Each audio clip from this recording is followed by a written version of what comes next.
Welcome back, welcome back, welcome back to Algebra 2, Chapter 2, Section 2. In this book, we are talking about exponents, and we're talking about square roots or other roots. And when you were in Algebra 1, I told you that anything to the 0 power is 1. And I told you I wouldn't tell you why until you got to Algebra 2 because you didn't know enough. Well, today you know enough. Okay, so this is the thing. Anything divided by itself is 1. So 3 to the 0 power over 3 to the 0 power is 1. And 3 to the 4th power over 3 to the 4th power would also be 1.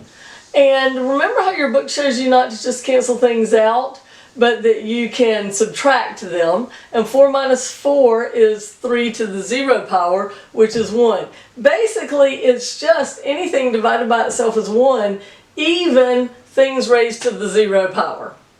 And if you don't understand that, it doesn't matter. Just know anything to the 0 power is 1. Okay, review of exponents rule. If you have x squared times x third because they have the same base, that means that you have 2x's times 3 more. Altogether you have 5. If you have an exponent to an exponent, that literally means 2 times 3. Parentheses mean 3 now, so it's x to the 6th. Anything outside parentheses goes toward everything in. It's the distributive property, so this is x squared, y squared. Anything with a negative exponent has a portal gun and it shoots a hole in the fraction bar and it drops its base and the exponent through, but it's a one-time use gun and it goes away. So if you need to know more about that, go watch my Algebra 1, or I think I talked about this earlier in your class. Okay, if you have the same base to an exponent on top and bottom, you can cancel out. So these two cancel out 2 of those, and that equals 1 over x. What if it goes the other way? Same thing. These two cancel out 2 of those, and you're left with just x. Your book teaches it subtracting. I like canceling out better. I think kids get less confused with canceling out. But I'm about to show you with fractions, subtracting kind of helps. Alright, and once again, distributive property. So this squared goes for the top and the bottom.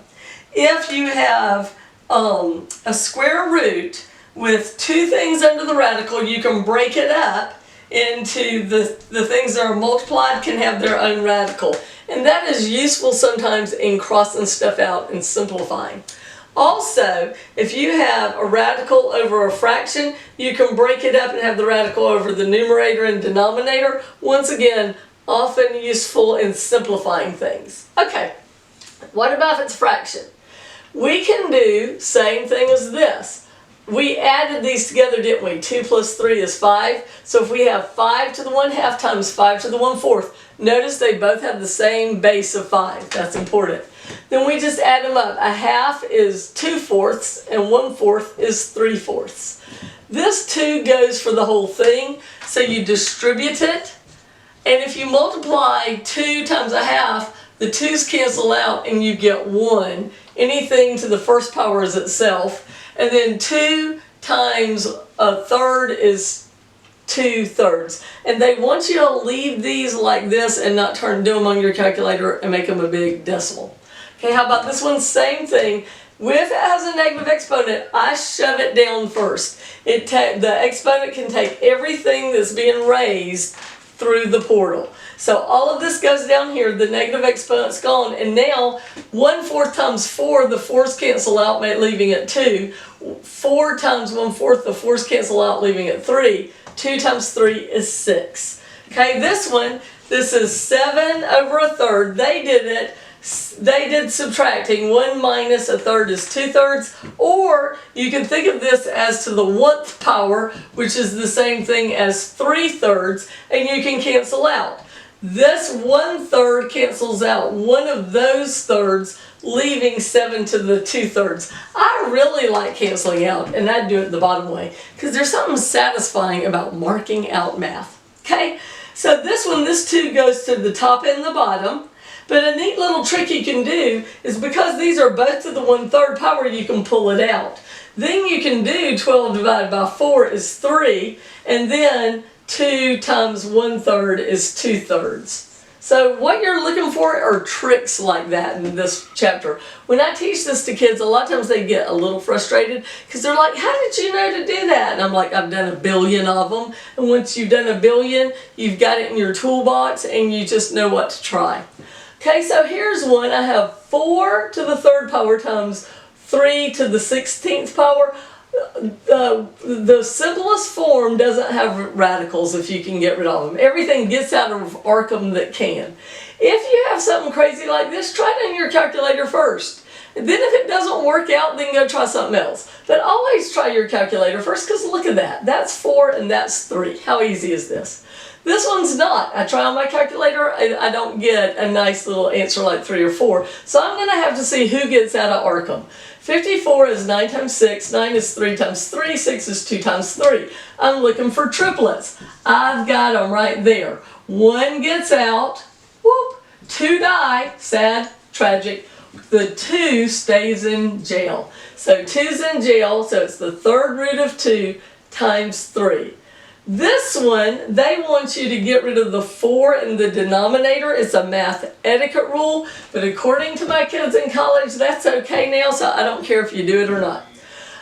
This one, if you have adding and subtracting with radicals or numbers to a fractional exponent, you cannot add or subtract them unless they're the same. It's like a unit. It's like x's. You can't add or subtract terms with x's unless they have the same letters and the same exponents. So this, because these are the same, we can add them. 7 plus 2 is 9 times 6 to the 1/5. Or you can see it like this. This is what you were more familiar with Algebra 1. 7 times the 5th root of 6 plus 2 times the 5th root of 6 is 9 times the 5th root of 6. Okay, this one, same thing. They'll give you a problem like this and you cannot do it because these are not the same. But always, if you mess with it, you can do it. So 16 is 4 times 4. 4s are 2 times 2. It's a cubed root. There's 3 of them. 2 die, 1 gets out, 1 stays in. So it becomes 2 times the cubed root of 2 minus 3, which is an understood 1, times the cubed root of 2. 2 minus 1 is 1, but we leave it off because we're the cool kids. And then what about if there's letters? Well, we can know that the cubed root of 125 is 5 because it's got the triplets there. With the letters, if it's a cubed root, you look for groups of 3. 1 gets out, 2 die. Another one gets out, 2 die. So you end up with 5 times these 2 multiplied back together, y squared. Now, I want you to go through your book, practice them all, study them, make sure you understand them. But if you understand this, you're in good shape. But go ahead and look at those in your book and see if you can follow it. Come back and we'll talk more about exponents, powers, and not superpowers like Wonder Woman. Math is great.